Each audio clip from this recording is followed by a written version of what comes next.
Assalamu alaikum. In this video, we will talk about the difference between policy, a standard operating procedure or SOP, and a guideline. Now, these three different entities, the policy, the SOP, and the guideline are used frequently and become a major part of the information security program, and especially of the governance aspect of the information security program.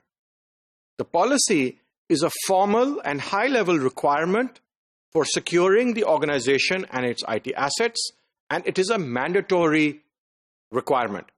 It is expressed in the form of a constitution for information security, and it is called a policy. And a policy should be brief and to the point, and it has a wider audience. This is a diagram which shows the difference between a policy, a procedure, a guideline, and also a standard. So as you can see, policy, the question is, why do I need to do this? And then in the procedure, we are asking, how do I do it? And the guideline is just a further explanation of how do I do it. And there is also a standard which assigns quantifiable measures on what is required. For a policy, the scope is across the organization. A lot of people are going to read it. So it should be brief and to the point and focused on desired results. It serves as a constitution. It should be signed off by senior management. Now let's look at a procedure or standard operating procedure. It is more detailed description of the process to be followed. Who does what, when, and how.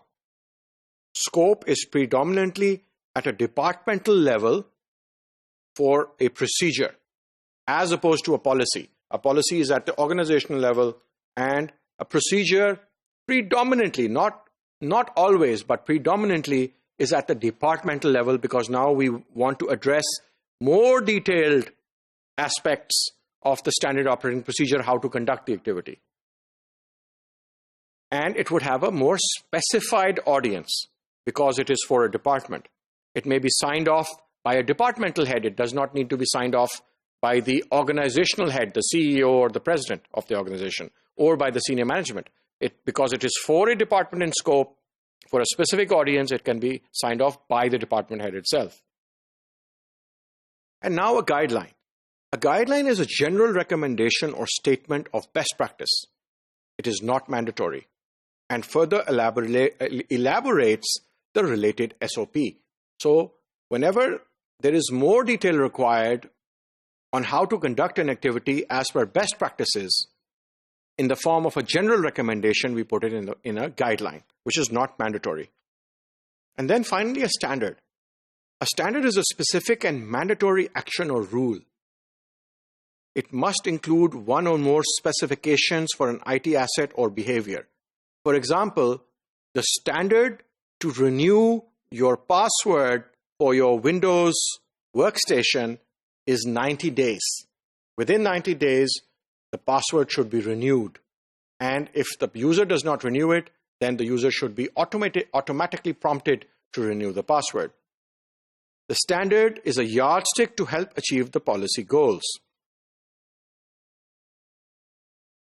In practice, a policy is recommended to be a single document, applicable at the organizational level with a wider audience, and so it is a set of rules. Who should do what, when? It's like a constitution. And because it's going to be read by a lot of people, it should be brief and to the point.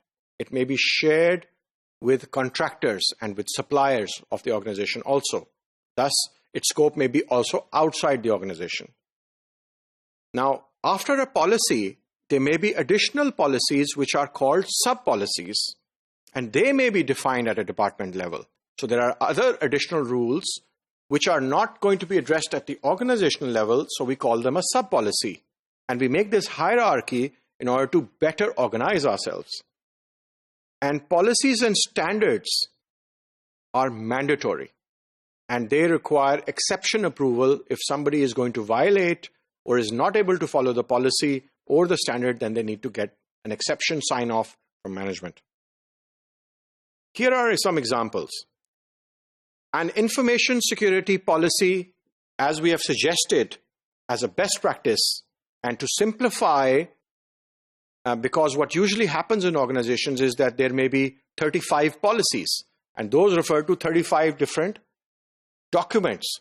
And what we are recommending now in the industry is that the policy should be a single document, should be brief, let's say 10 pages, 5 pages, and should set out the constitution. So an information security policy should be a single document and should be as brief as possible. Then we have, for example, a system administrator password sub-policy, which is implemented by the system team, the team in IT which looks after all the servers. They could develop their sub-policy, and because it relates to an administrator of the server, it doesn't relate to the entire organization. And so what they do is they make a sub-policy. And they may make a policy defining that the password of the system administrator will be a certain number of characters long. Then we may have a user ID and access management SOP, or standard operating procedure. And this goes into more detail how ID and access management is to be performed. It could be addressed at the departmental level, and so it is an SOP. And it is not a simple policy rule, but it is more a description of the process to be followed, of the procedure to be followed, so we call it a standard operating procedure. And then there is maybe a vulnerability management standard, which defines that vulnerability management across all IT assets through a scanner such as Nessus or Qualys should be conducted once a month at a minimum. That would be a standard. And then we may have a social engineering prevention guideline, which is not mandatory, but gives a best practice on how to avoid social engineering issues. So if somebody calls you on the phone while you are in the office and says, I'm calling from the IT department, can you share your password?